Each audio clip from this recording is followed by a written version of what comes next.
Good morning, welcome back. So yesterday we left off with a nakuda with the point that there is a difference between serving Hashem and accomplishing our mission. In that Baruch Hashem both are under the umbrella of serving Hashem, but one refers to the personal service of oneself. Ilui achar ilui, that a person should attain growth after growth in a continuous fashion, in a consistent manner. And so regarding the question, which path should a person choose for himself, when we were talking about not chaz v'shalom, whether or not we should choose Torah as a way of life, or philosophy, or psychology, or any of those, even though, and parenthetically, it's very important to point out, that they're all stem from the same source. Science and Torah stems from the same source. There's the supernal wisdom, which is Torah, and there's the literal wisdom, which is the secular science disciplines and so on and so forth. In reality, there can never be a contradiction between one and the other, because they both stem from the same source. One, the Torah gives us the whys and the hows, and the science explains us the mechanisms of it. But in reality, there can never be a contradiction, because as we know, if there is ever a contradiction between Torah and science, it's indicative of the fact that it's either bad Torah or bad science, because essentially there can never be a contradiction.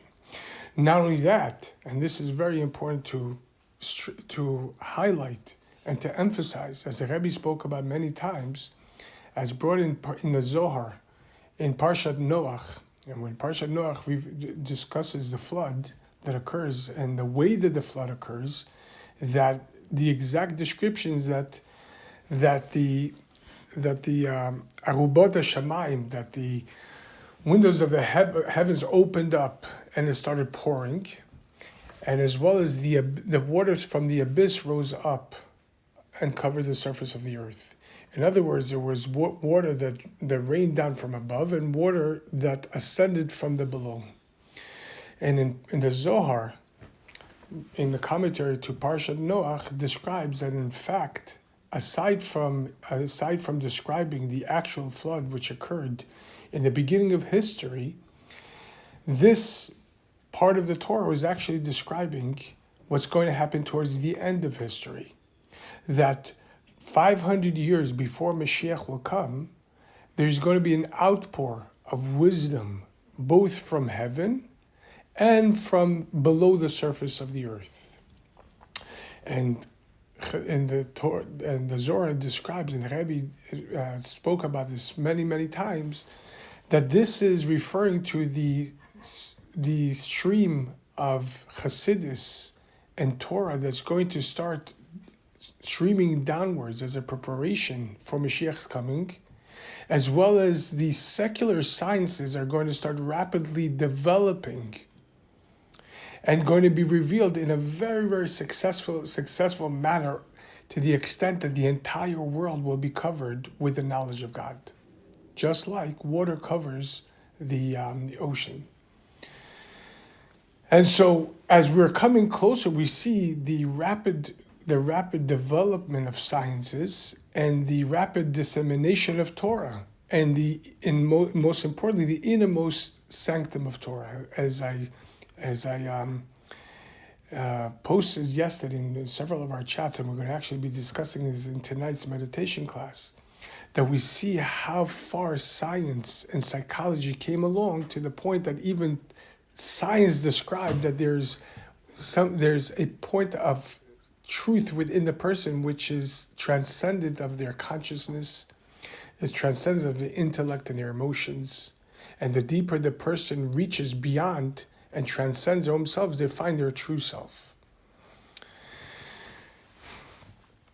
But if there's ever a contradiction between Torah and science, it means that something is not being understood correctly. Let's go back to the talk in itself. Yesterday we left off that there is a difference between serving Hashem for one's personal growth and accomplishing one's mission for which they were sent into this world. Because, as we said yesterday, a person might serve Hashem, put on tefillin, give tzedakah, keep Shabbat, and eat kosher, and learn Torah, and so on and so forth. And of course, Baruch Hashem, they will have a reward in the world to come. And Baruch Hashem, mid melech, umish velach, olam haba you have like no one else. But the ultimate question a person must ask themselves is the mission for which I was created for, was it accomplished? Not do I want to accomplish, am I needed for this? And this is the guiding light for each and every one of us as Hasidim, as especially Hasidim of the Lubavitcher Rebbe, who entrusted us to do what we call Makeh Bepatish, to complete the incoming of Moshiach, by making sure that the well springs of the Baal Shem Tovs are spread outwards. And as we spoke about yesterday, from the Baal Shem Tov's perspective, it is not enough just to teach the Torah and to bring Jews closer, but we have to also mind each other's physical and corporal disposition as well. As the Baal Shem Tov, again, as we said yesterday, the Baal Shem Tov taught that a neshama enters this world, descends into this world for 70, 80 years, just to do a favor for another Jew, materially and spiritually. We see that the Baal Shem Tov proceeded materially to the spiritually. Because before you could help a person in their spiritual endeavors, you must make sure that their physical disposition is taken care of. Because holier than spiritual is physical.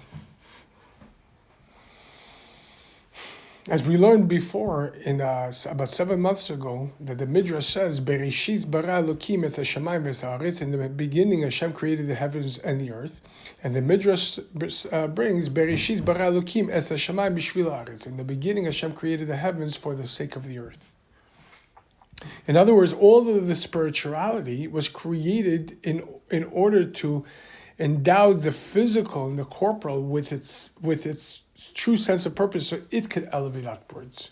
Because the entire creation is for one purpose. That God desires a dwelling place in the below. And so it's the below that takes precedence. Having said this, now we could ask ourselves, then a person could endeavor to serve Hashem, keep Shabbat, keep kosher, learn Torah, etc., and have a magnificent olam haba, world to come. But the ultimate question a person has to ask themselves, and especially according from this instruction from Pirkei Avot, and what about the world around me? What about the people around me? How am I affecting them? How am I helping them elevate upwards? It's not sufficient that I, as we said before, that I saved myself, that I know the truth, that I'm living the truth. And so, okay, it's not my circus, it's not my monkeys, I didn't create this world, let the world take care of itself.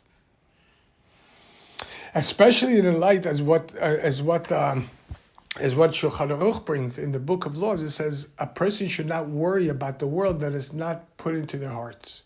And the commentaries explains that each and every one of us are granted a certain logistical responsibility based on our place and our time and our area, as we spoke about before, your own home, then your community, and so on and so forth. So a person could say, look, this is not, there's so much happening in the world. I can't change the world. What's the difference? I will never be able to change the world. To this there's an amazing story that Rabbi Leibel Wolf related, that when he was in a university with 7,000 Jews, and it was one of his first interaction with Lubavitcher Rebbe. The Rebbe asked him, what is he doing for the Jewish student on his campus? And he thought about it. And he asked the Rebbe, there are 7,000 Jews. Should I make very big programs to attract the masses? Or should I work on individualized one-on-one classes and so on and so forth? Each one has a virtue that the other one doesn't and a limitation. When you're working on the masses, especially 7,000, so you might reach as many as you can, even 7,000, but it's in a derech mekifi, in a very encompassing and general way. as opposed to when we sit with a person one-on-one. And so you could, with the opening of the hearts, you're able to transmit in a much more pneumius way, in a much more internal way. But then you're not reaching the masses. So the Rebbe says your job is not to work with 7,000. You start with 7. Draw them closer. And have each one of those 7 work on each one should work on another 7. And in no time at all, it's going to trickle out to 7,000. So in this, we have a clear-cut instruction. Eizu derech yeshara shibolo ha'adam, which is a straight path that a person should choose for himself. Kol she'ili tuferes losea, any path which is both beneficial for the one who performs and occupies himself with this path, but in the same time it has to be also balanced out and with the main driving question, how am I improving the world around me? It's a very poignant question. As the previous Lubavitch Rebbe made it an axiom that a person should not go to sleep. He made it, and he instructed, and this became a driving axiom of our generation. A person should not go to sleep without asking himself or herself, what did I do to alleviate the birth pangs of Moshiach from my people? And how do I help them come closer? And how do I help bring Moshiach closer? In practice, what did I do today? Which thoughts, which words, which actions did I think, say, or perform today that helped alleviate the birth pangs of Moshiach? And how do I help the people around me come closer and serve better? And this ties into today's Sfiras Omer as well. Before we go on into the talk, today is the 21st day of the Omer. If you haven't counted yet, we should count. Today is the 21st day of the Omer, which is 3 weeks of the Omer. And today we work on the final attribute of the final inclusion within the attribute of Tiferes of compassion. And this is Malchut Shebetiferet. Malchut Shebetiferet, Malchut is the lowest of the attributes. It is called Malchut because it has a sense of royalty, a purpose to make things royal. And so when we're compassionate towards others, we have to do it in the most grandest way for them and to make them feel royal. Because as we said before, compassion is not chesed nor is it gvura. It's not reactive, but rather proactive and based on the ultimate truth which lays outside of me. What does a person need? And so when we're being compassionate, as we spoke about several days ago, we have to make sure that it doesn't come off condescending, that it doesn't come off like I'm doing you a favor, that I'm being nice to you, that, it's not me, I wouldn't do this, but because of you, I'm going out of my way for you, so I'm being compassionate. Chaz v'shalom, that's not compassion, that's ego. Ultimate compassion is the compassion in which we're able to endow the person or the situation with a sense of belonging, of purpose, of holiness, and royalty. And so the ultimate expression of compassion is to make sure that the person we're being compassionate doesn't just feel dignified, but royal. And that is, as one of the exercises of today, it's one thing to help a person achieve something out of compassion. It's another thing altogether to prompt the person up to be able, for example, as compassion is to give tzedakah, even when you don't feel like but the person needs it anyway. It's another thing altogether to help train the person for a job, or to help help the person find a job altogether, so they could make their own living. As the Talmud says, a person prefers one measure of his own than 9 measures of someone else's. And that's why in the 8 degrees of tzedakah, the highest degree that the Rambam enumerates is the one that we help the person and set them up to be able to make and to stand up on their own feet. And so when we're being compassionate, we have to ask ourselves, is the compassion brings out the dignity in the person? Do they feel more dignified and royal? Or do they feel like they're recipients, and therefore, even after receiving the compassion, they might feel, God forbid, a little bit below their own dignity? As a Rebbe once spoke in a Yutas Kislev for bringing in 1983, Tafshin Dal Mem, the Rebbe brought a very, very foundational point in meeting out tzedakah. Now, tzedakah is more chesed, but this also lends itself over here as well. The Rebbe says, in meeting out tzedakah, there are several ways of doing it. A person could come to you and ask for, excuse me, could you help a little bit? And you are being generous, you're being compassionate, however you want to term it, and you, of course, you give generously. But the Rebbe says, even though according to the strict letter of the law, you've done valiantly, amazing, you sustained a life. Again, you have Olam Haba, no question. But there's a great deficiency now. Being that the person had to come and ask, they had to lower themselves. They have to feel less dignified. And that's not tzedakah, that's not compassion either. Because yes, the person received, and practically now the person has. But then now they feel lower, they feel belittled within themselves. Not that the person aimed, or not that the recipient feels in any form or fashion that the person belittled me. As just the opposite. The person feels very thankful and has gratitude.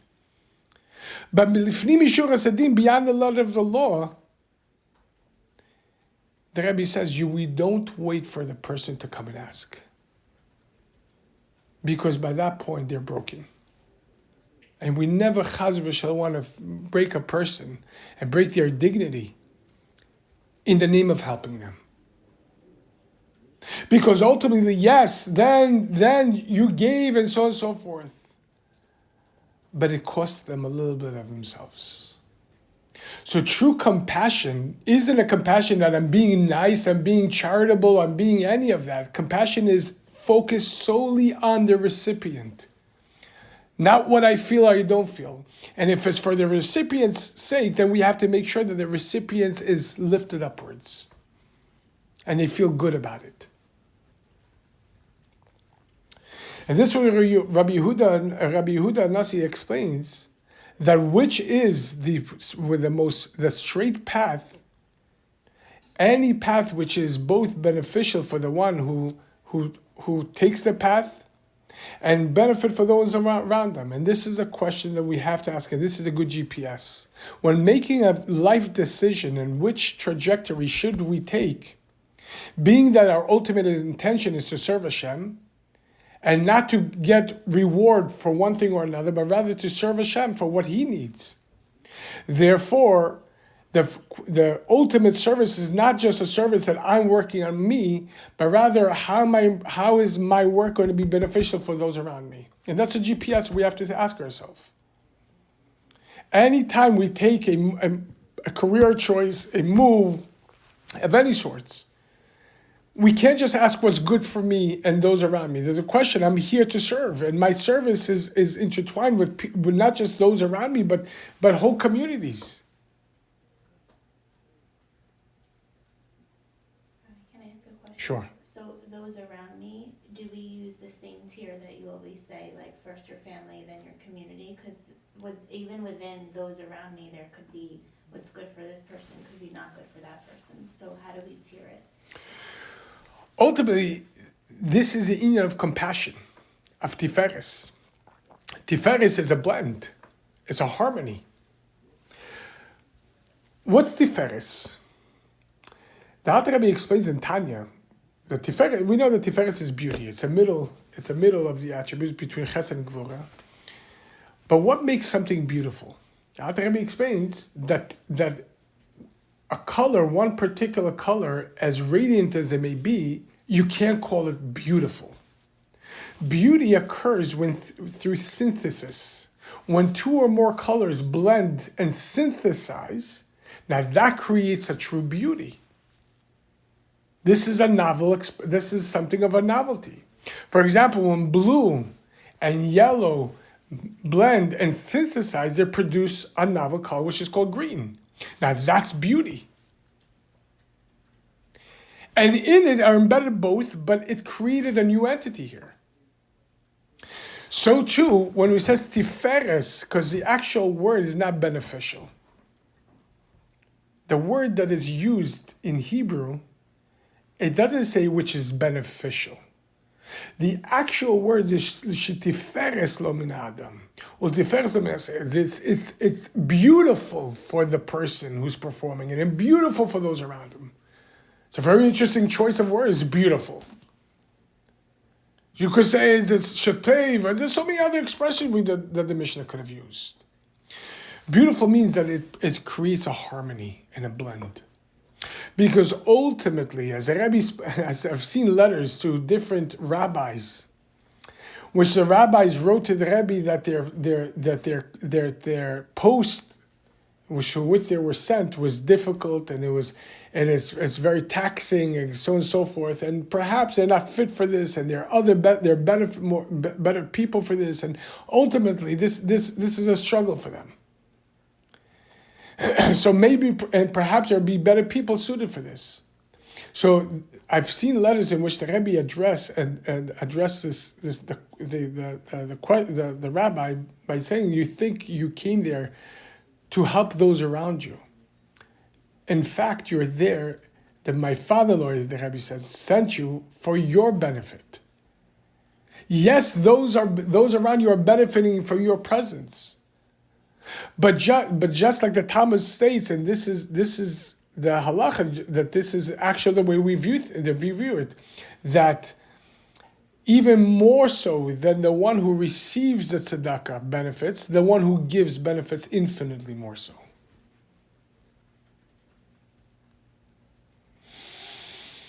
It's an ultimate blend. So if it's, yes, there is a hierarchy.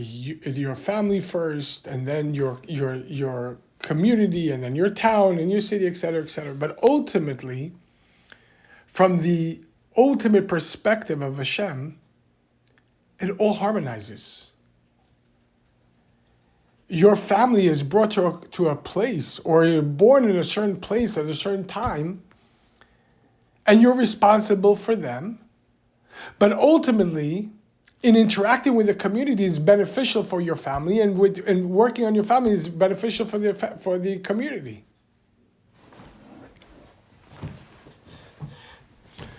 As I can tell you, and I've said it many times in my classes, a lot of the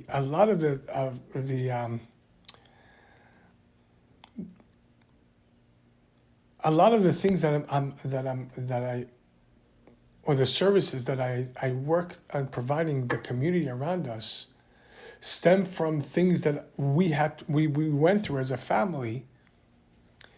And that in itself, at first, was difficult, because at that point we thought to ourselves, if we were somewhere else, perhaps if we were stayed in another place before we came here, we were in Cleveland, perhaps it would have been different, and so on and so forth.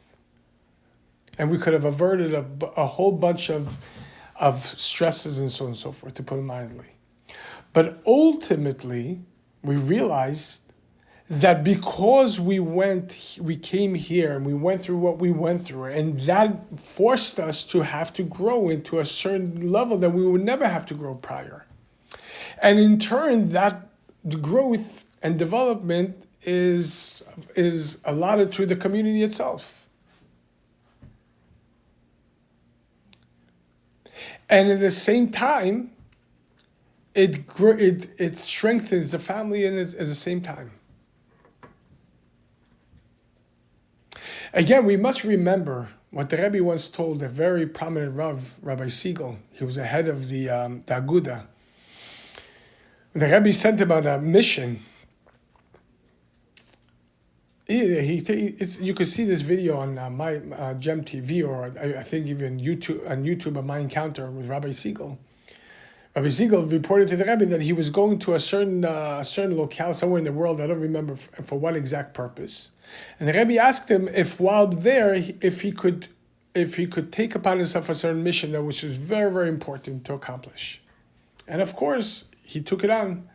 When he came back, he reported to the Rebbe that Baruch Hashem, the mission was accomplished. However, it was very difficult and at times, as far as I recall, even dangerous. And the Rebbe responded back to him, where did we ever sign a contract with God that our life should be easy? That our missions are going to be easy? There's no such promise or guarantee in the Torah. None. There's promise of holiness. There's promise of Moshiach. There's promise if you're diligent in learning the Torah and performance of the mitzvahs, I will give you your range, your material needs in their times.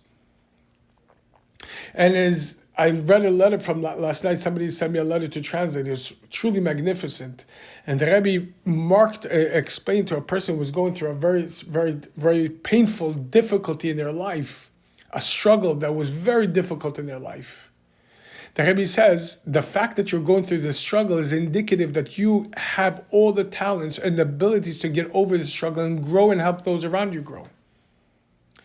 It's just that you need to exert yourself in this position. Exert yourself, it means learn to be uncomfortable in there. You're looking to be comfortable and therefore you can't get over the struggle. And that's why you're complaining about it, because it comes harder and harder because you're not getting out of it. But if you just struggle a little bit and you push yourself, as Hashem says, open for me, open me for a pinhole, I'll open you an entire hallway, a whole entire world. If you just learn how to be comfortable, to be uncomfortable, and take this struggle correctly and do it from the Torah's perspective, we're guaranteed that you're guaranteed, and not only guaranteed, the Rebbe says once we see it in actuality, there's something that seems like a tremendous weight and burden and an impossibility to traverse.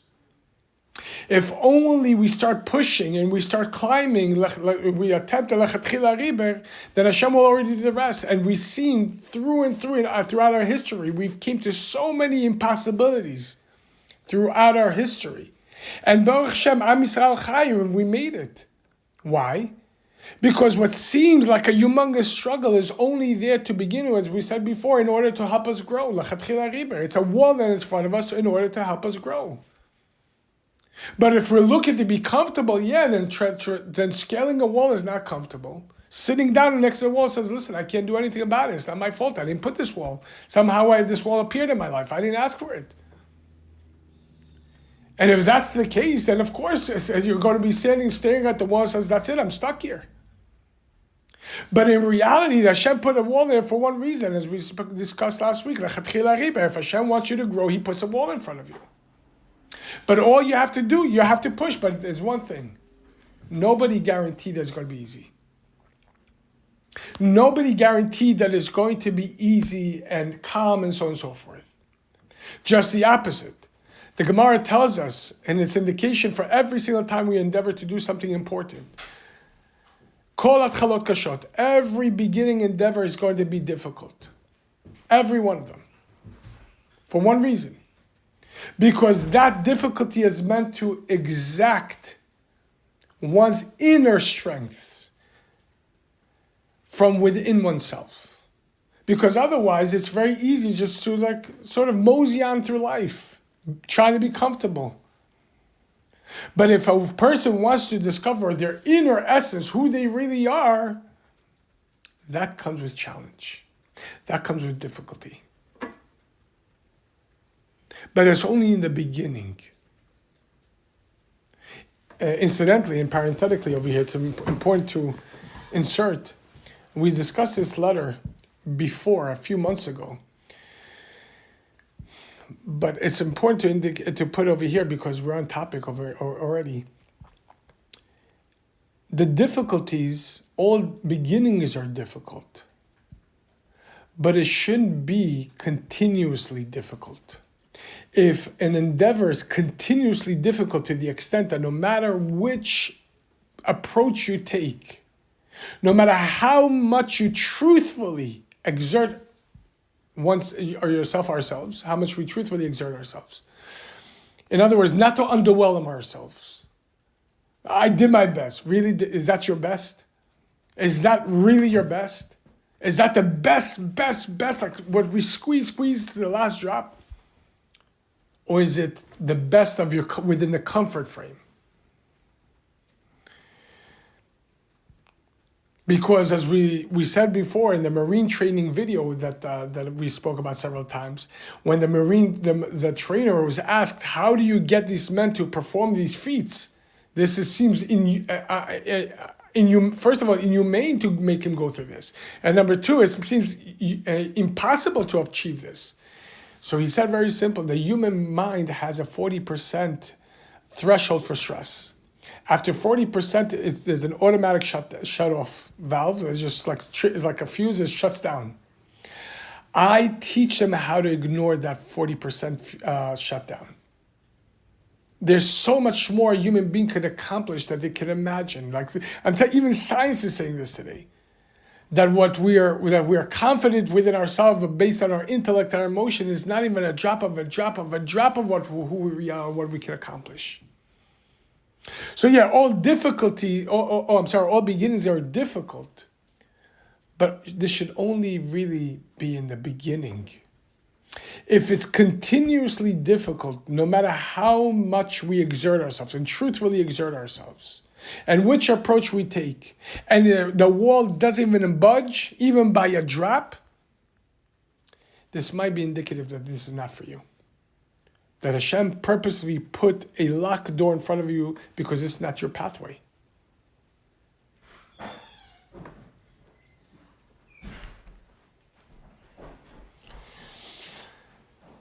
And this is what we have to, and let's go back to the talk now. So this is what the Rebbe is saying. This is what the Rebbe is saying, that ultimately one's pathway must include self-growth and focusing on helping the world around us grow as well.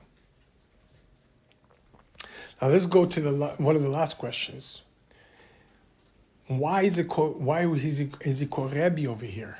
Because it says Rebbe says. Why is he not called by his full title, Rabbi Yehuda Hanassi, Yehuda the prince, or Yehuda the leader? So the Rebbe explains as follows. When it comes, there's a principle in the Talmud that's as follows. Rebbe is greater than the description of Rav. Because there's Rav and Rebbe, like Rabbi Akiva. Greater than Rebbe is Rabban, like Rabban Gamliel.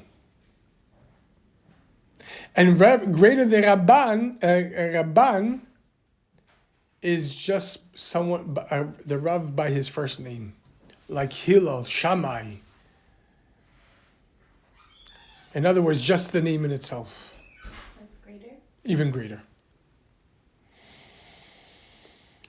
A principle is someone who's called Rav as his first, as a description in his title, comes from Babylonia. Rabbi comes from with a yud after the Rav, is higher because he received the smicha in Eretz Yisrael. It means he came from Eretz Yisrael.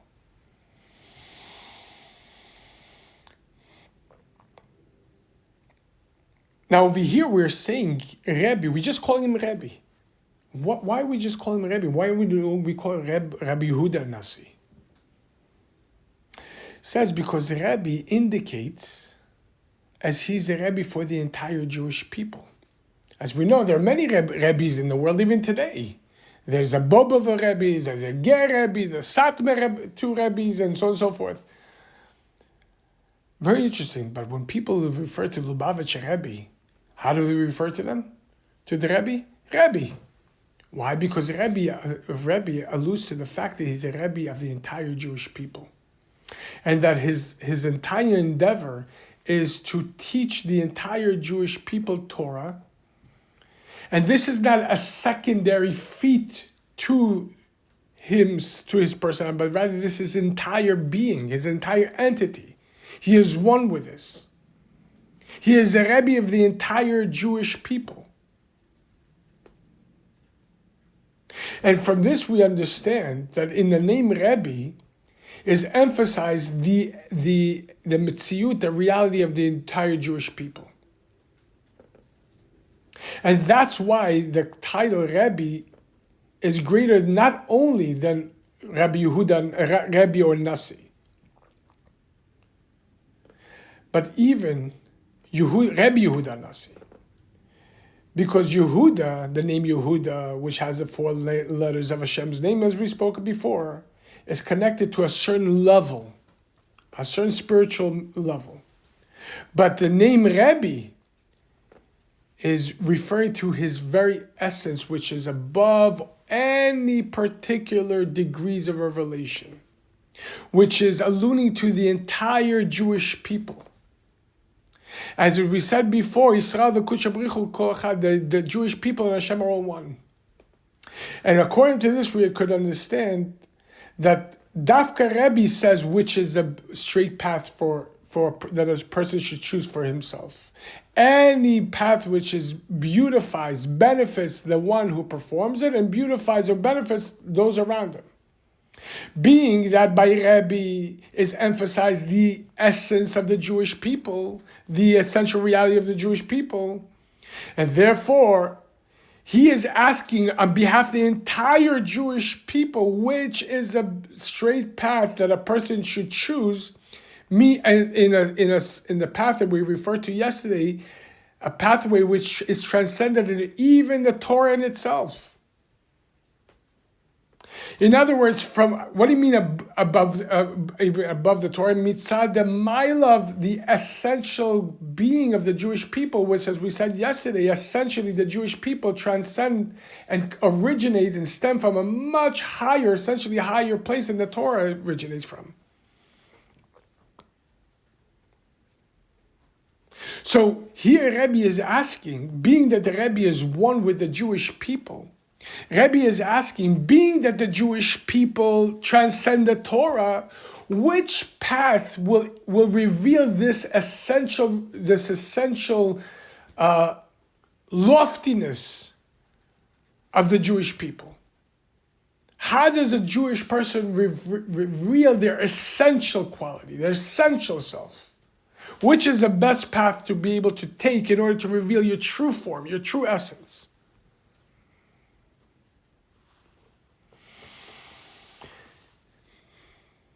And this is indicating and teaching and instructing a straight path that a person should take, which connects 2 extremes, both the highest of the height and the lowest of the low, which is Tiferet. That's what Tiferet does. It connects 2 extremes.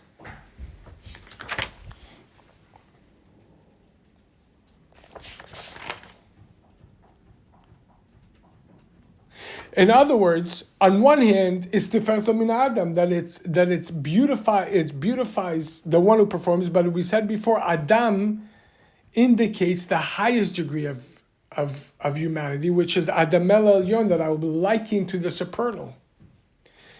So on one hand, the service stems from the essence, from the highest of the high, and then it has to come down to, and it has to be beautiful for those around him, and other for the lowest of the low, for the world in itself. And indeed, this is a very important point to emphasize. That a person could ask, okay, so how is it going to help me to go and dedicate my time and volunteer my time to teach? It's actually taking away from my own time. It's taken away from my own practice, from my own learning. But the Rebbe spoke about this many times. There's one thing I could tell you for a fact, and I'm a living example of this. The Rebbe says anyone who takes of their time from learning to go and inspire other Jews and other people in their service of Hashem and makes them happy in serving Hashem, not only you're not taking away from your learning, what would take you 1,000 hours to learn and understand, you'll be able to learn and understand in 1 hour. And the Rebbe says, I'm not exaggerating, test me on this. And I'm a living proof of this. I'm literally, because there's no other way that I was able to learn how, because I don't know how to learn. What do I already know? I flunked out of all school. I don't know anything. The very fact that I'm able to do this has nothing to do with me. It's just I had the sense to walk to different shuls and to do what, and then the Rebbe does everything else. But the fact is, when we occupy ourselves with our own personal growth, and at the same time give of that growth, shares. The Rebbe says, you know Aleph, don't wait until you know Aleph Bet. Go over and give Aleph to someone who doesn't even know Aleph. You know Aleph Bet, go give Aleph Bet. Don't say, well, I know little. Let me first perfect my study, my discipline, and once I have the full package, then I'll go disseminate outwards. But rather, as soon as you know Aleph, go and give it over. And that will not only be beneficial for them, it actually be beneficial for you because you're going to grow exponentially because you gave this.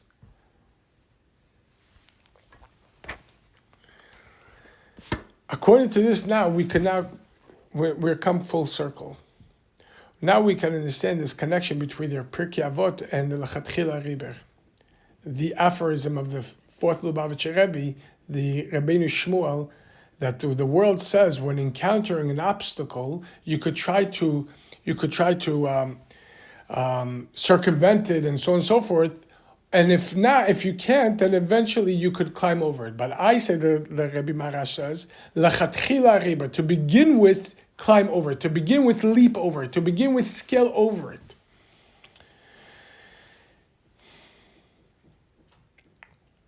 The fact that a person wants to improve their service in the performance of Torah mitzvahs, again, like it says, which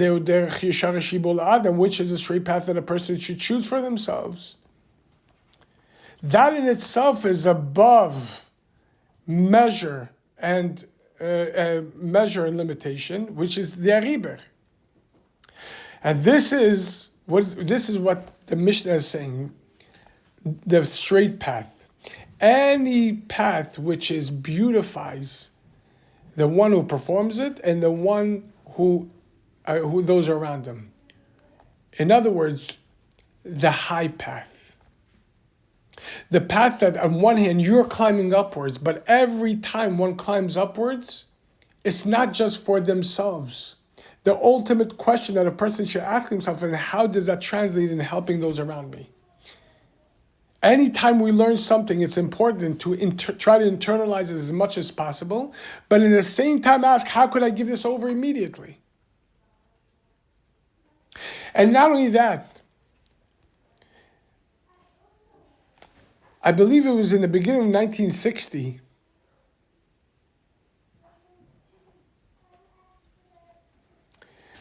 where Reb Shmuel Levitin, who was a great Rav, one of the most prominent Rabbanim in Crown Heights, and he was also the Mashpia for Chassidus in 770, saw that the Rebbe was somewhat not satisfied. And he said to the Rebbe, look how many more students we have now in yeshiva. We have so many more students. And the Rebbe says that's not enough. The Rebbe says, but Shmuel Levitin continued, but Rebbe, look how many people come to Farbrengens now. It's packed. He says, that too is not enough.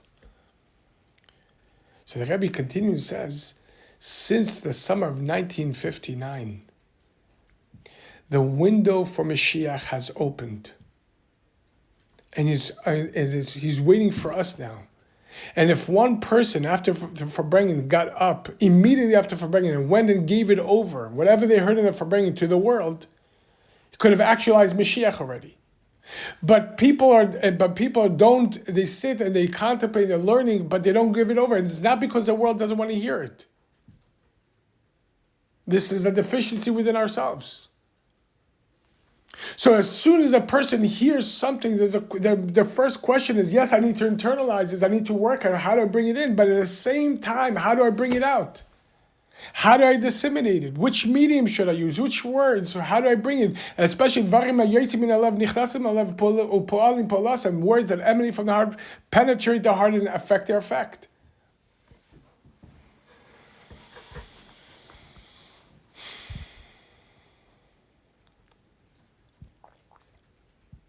And that is each and every one of us service in the world, to connect and fuse these two extremes, the highest of the highest to the lowest of the low.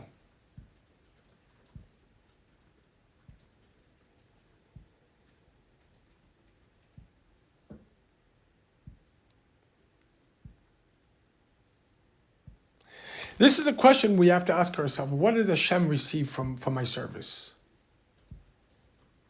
What does Hashem receive from it? The fact that I'm doing good, Baruch Hashem, I'm receiving Gan Eden, I'm receiving Olam Haba, that's very good, thank you very much. What is Hashem receiving from it? And what does Hashem want? So Hashem wants Moshiach, He wants Dira B'Sachtenim. Hashem wants to dwell a place below. And so long as this hasn't been achieved, what's the difference what I'm receiving or not receiving? The question is the mission completed? What's the mission? When the wellspring spread outwards and saturate and flood every single cracks and nook and cranny, and not just the water for the wellspring itself. And so long as it hasn't been done, then there's a question. We have, Baruch Hashem, brilliant mediums today, platforms, Facebook and Instagram and all this. And yet, what are we using it for? To propagate fashion, to propagate silly memes and stuff like that? We have the ability to reach millions in 1 second. And so this is a question, are we utilizing these platforms the way they should? Imagine, I'm just to think about the technology. This technology is literally going across time and space. It's going to outer space, literally. In other words, these signals are going into so many different directions, and we could disseminate Torah and spirit and true spirituality and truth and goodness and kindness in a way that it's literally burst into every single time and every single space. And we could do it so rapidly. And instead we focus, God forbid, lo aleinu, on disseminating memes and GIFs, like funnies. And it's very good to make people laugh. It's very important to make people laugh. The Torah emphasizes how important it is to make people happy. But to make sure that it's actually happiness and not frivolity. Because even, I know this is a completely side point, but even in the laws of Lashon Hara and speaking evil, the Chaz v'Shalom abstaining from speaking evil, there's a question when we send something, a meme or a GIF on WhatsApp or this, the question is it prudent to send this? Is it Chaz v'Shalom embarrassing someone? Is it putting someone down, even if it's going to get a joke? But is it important? Instead, and the same thing the Rebbe spoke about sharing political opinions and through radio. Like, question is, somebody's going to sit and listen to your political opinion. At the same time that you're speaking about your political opinions, speak Torah. Speak about spirituality. Speak about something good, so holy. Because in speaking about Trump or Biden, nobody's listening to us. I guarantee you nobody's listening, right? But and we're complaining about this and this. In the same time, the words of Torah, the mit and mitzvot, that brings light. Ki tera oir, the Torah is light. Ki ner mitzvot tera oir, because this is a candle in the light. If we add a light, then we'll bring the ma'at oir that the Rebbe says, a little bit of light. This dispels a whole bunch of darkness. So here we have mediums and platforms to disseminate the well springs outwards. And we don't even have to record our own content today. We have Chabad.org, we have Aish, we have this, and we have this rabbi, and this rabbi, and this. All you have to do is share and press and like.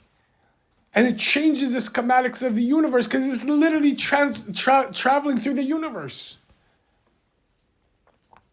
And you can't imagine, there are many times that I myself are hesitant to record something because, it's not always comfortable to record because it's not always comfortable to record. But it's very interesting that even the times that I'm sort of like iffy, should I record or not, and so on and so forth, I get a text, this is exactly what I needed to hear today. I was going through this, is exactly what I needed to hear today. We never know. As the Talmud says, that Hashem can make it rain in one town for just one person. We never know where this influence ends up. And that's both direction.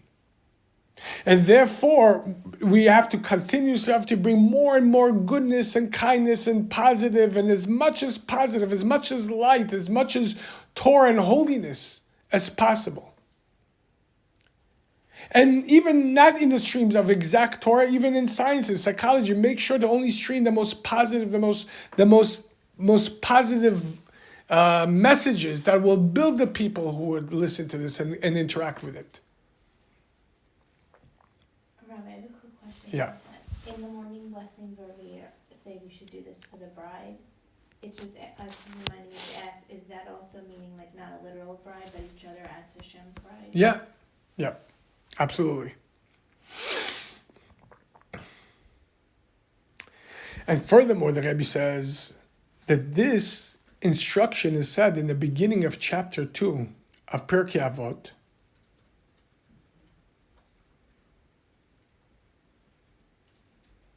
And that is in chapter 1, which we spoke about last week, is a general preface of the transmission of Torah. The Moshe received the Torah from Sinai, and then it continues, chapter 1 continues into the transmission of the Torah from generation to generation.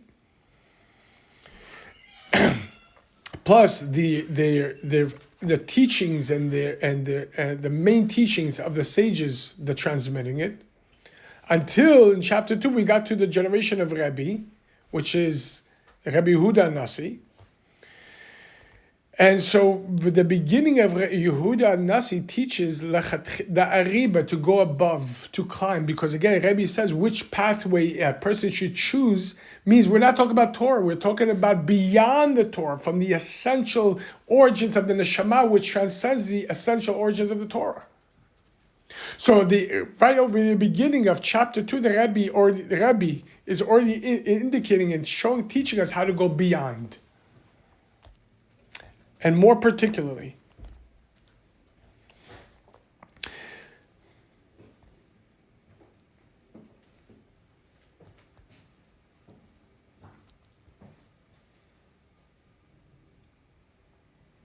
this instruction of Rebbe, this instruction of taking the essential high road in the most highest and most prominent level of ascent after ascent, becomes a foundation for all the instructions and serving Hashem in Torah mitzvahs.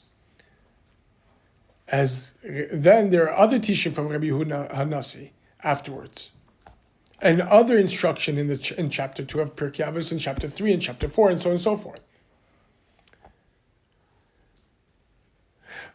But first and foremost, the Rebbe teaches Lechatchila Riber. First, you start from the highest of the height. And as we said before, last week, Lechatchila Riber, then every single leap has to translate into the practice immediately. Because an ultimate leap is not a leap that leaves a person in the spiritual cosmos or a space of spiritual bliss or whatever it is. The ultimate indication of spiritual growth is how does it manifest in the nuances and the fine day-to-day activity, especially around those around me.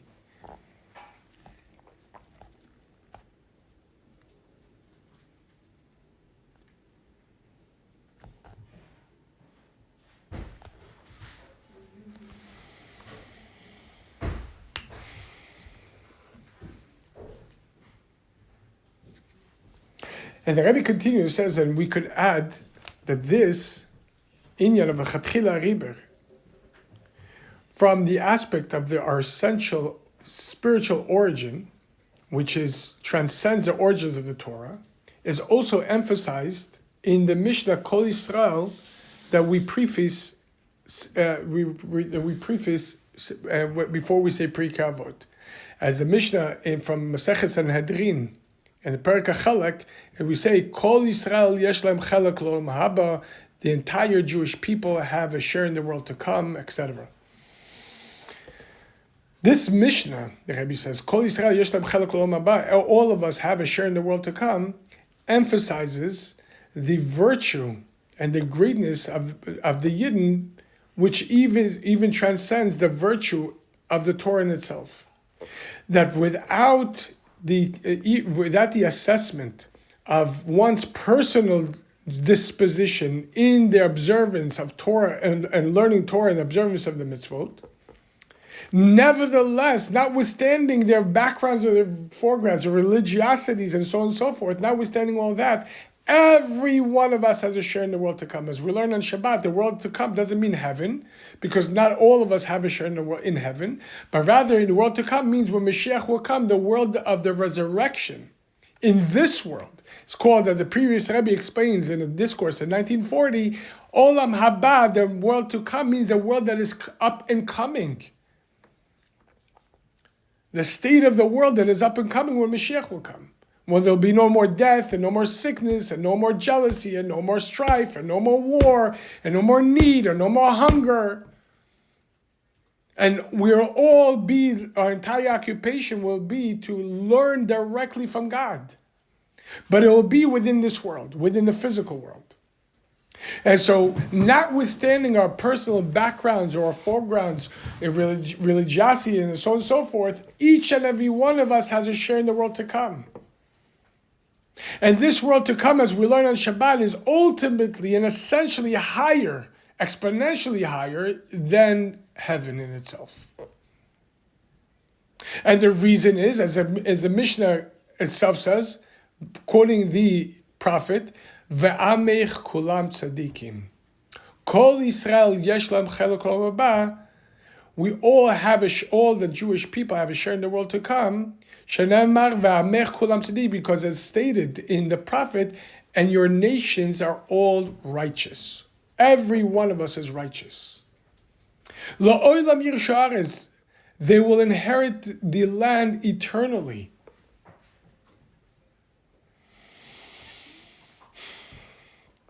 Neitzer matai, they're the harvest of my plantings. Ma'aseh yadai, they're the handiwork of my own handiwork. Lispar, to take pride in.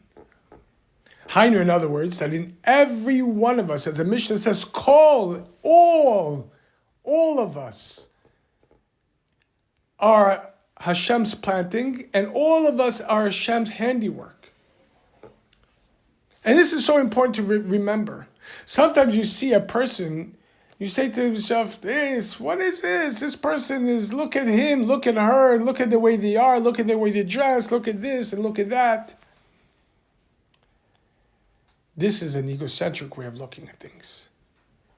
Because Hashem chose to put himself, to endow a piece of himself into this body. When you're looking at this human being, you're looking at a walking piece of God. That God placed a piece of himself, as it were, via the neshama, through the soul, into this physical body. And Hashem chose this physical body as well, even higher than the soul. Then how do we know who is holy and who is not? And this is very important, by the way, and especially now that we're in the time of Omer, as we spoke about before, as we spoke about last week, that the students of Rabbi Akiva died within a very short period of time between the second day, between Pesach and the 33rd day of the Omer. And the Gemara, as we spoke about last week, says that they didn't react respectfully. We said lovingly they did, but respectful they didn't. As we said, respect comes out of the preservation of one's uniqueness, of each other's uniqueness, where love stems from our common denominator. So respect comes, and we afford respect to specifically safeguard each other's uniquenesses. And so it's so important that sometimes we see somebody who dresses different, who serves differently, but they do this with a wholehearted intention, not to chaz v'shalom, put them down because they're serving different. As a matter of fact, there's an amazing story that in 1940, when the previous Rebbe the previous Rebbe came to America in order to establish Chabad Lubavitch here in the lower hemisphere in the world, Judaism was in a complete disarray. Complete. I mean, there was not. This was in the heights of the Holocaust, in the heights, literally the heights of the Holocaust. This is the liquidation of the ghettos was already happening, and God forbid, Auschwitz and everything. Communism was in full swing, and American assimilation was in its full force. And here the previous Rebbe came to establish Chabad Lubavitch, and the general sentiment was amongst the Jewish people, America is anders. America is different. It's not Europe. It's not the old country. It's not the old shtetl. It's not the old village. Here, as my second boss, Rabbi Kizin, told me when he first came to Cleveland and was sent by the Joint, which is an organization of that placed Jewish refugees in different states and different locales in order to be able to live here in America. And when my second boss, Rabbi Kazin, came here and was sent to Cleveland by the Joint, some well-meaning people from the Joint literally, he described to me, took him and grabbed him by his jacket and pushed him to the wall and says, listen here, this is America. This is not Russia here. This is not Ukraine over here. This is America. You can't walk around here looking like a goat with his beard. Shave off the beard, put on a tie, and get a normal work. Over here, Judaism doesn't fly. You want to do Judaism, do it on your own time. Over here, you're an American first. And the previous Rebbe was also said these same words. Was told these same words. As a matter of fact, in his diary, when you look in the back of the book of discourses, 1940, in which his day-to-day diary was printed, or at least snippets of it, he writes that my first night here, which was Tes Adar, when the previous Rebbe came here, he said the first night my pillow was full of tears from the crying of seeing the state of affairs of Judaism here in America. And later on, when there's another diary entry that about a month, 2 months later, that was inserted. It says, "I sit here." This is already the Rebbe was sitting for bringing in a hotel in the Garrison Hotel in Manhattan, where he was staying. And he says, "I sit over here, look around to a Lubavitch in America." And I can't help by thinking about Lubavitch and Lubavitch, and thinking about the holy faces of the Hasidim sitting around my father and with the Farbrengens, and my father's holy face shining, and the Farbrengen, the warm atmosphere, and the service and the warmth. And I think about that, and then I look around the Lubavitch in America, and my heart hurts. And this is speaking about 1940. I mean, we had real Hasidim back then still. And so here, the previous Rebbe comes here in 1940 and establishes Tomchei Tmimim immediately. The first day he came here, he says, we're going to establish yeshiva. The next day, Israel Jacobson, a prominent Chassid, who was a Rav in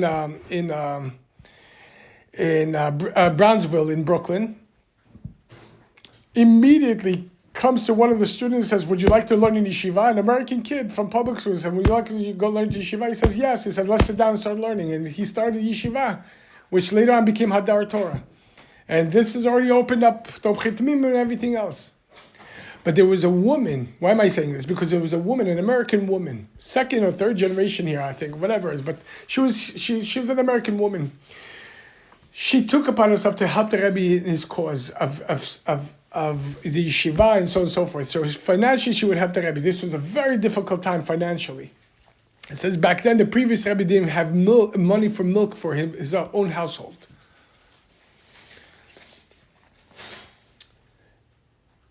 And so, once the previous Rebbe called her into a private audience and gave her a bracha that you should have much Jewish and Hasidish and nachat from your children. And at this point, she started crying. And the Rebbe says to her, my daughter, why are you crying? He says, Rebbe, you know me. I'm not religious. I'm not observant. I live an American lifestyle.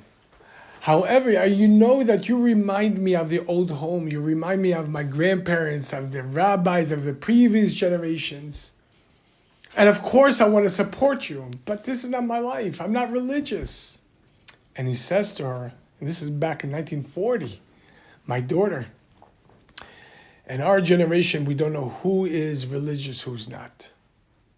Just because a person looks religious doesn't mean they are, and just because a person doesn't mean they're not. Especially we know that we're not meant to be religious. We're meant to be observant. We're meant to serve Hashem.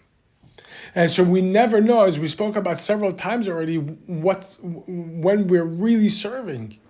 Because for a person who is struggling with one line of learning, and they think, what am I already accomplishing? When there are people who are occupied with not a line but a book per day. So what's my service in comparing to them? And yet here the Rebbe explains that, as we spoke about before, how do you know that your service is not more pleasurable for Hashem because it came with such a stronger struggle? And in order for you to take this first step, it was like someone's entire journey.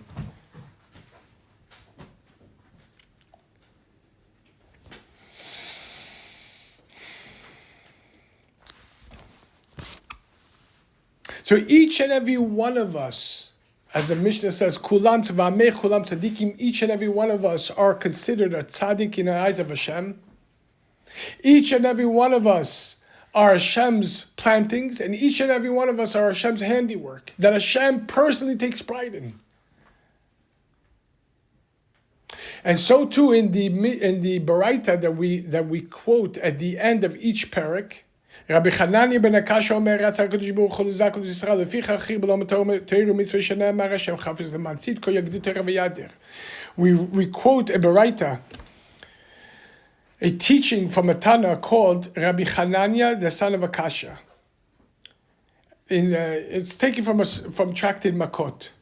It says, Ratzah HaKadosh Baruch Hu L'Zakut Yisrael. Hashem wanted to increase,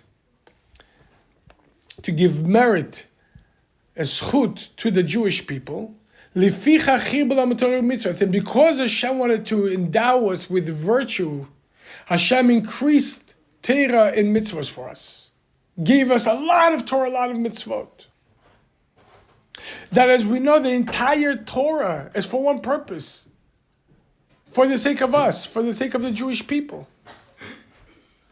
Because ultimately we precede the Torah. And the entire purpose of the Torah is just for our sake.